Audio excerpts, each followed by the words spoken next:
मंडळी, थंडीच्या दिवसात महाराष्ट्रातील पारंपरिक पोपटी एन्जॉय करायला मी पोहोचलो डायरेक्ट अलिबाग मधील फ्रेंड्स विला येथे। अशी मस्त पोपटीची तयारी झाली।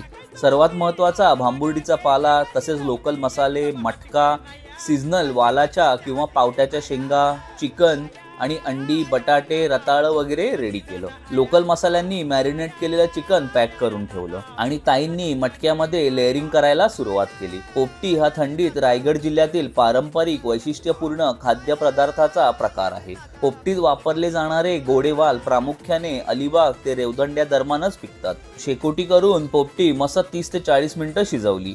मंडळी, हे कुक झालेलं अंड अथवा शेंगा किंवा चिकन जगात भारी होतं हो। तर मित्रांनो, तुम्ही पण अलिबाग मधील फ्रेंड्स विला मध्ये हिवाळा स्पेशल पोपटीचा प्लॅन करा आणि हा व्हिडिओ नक्कीच तुमच्या फ्रेंड्स किंवा फॅमिली मध्ये शेअर करा। नेव्हर नो, त्यांचा मस्त प्लॅन होईल इथे यायचा। Thank you so much.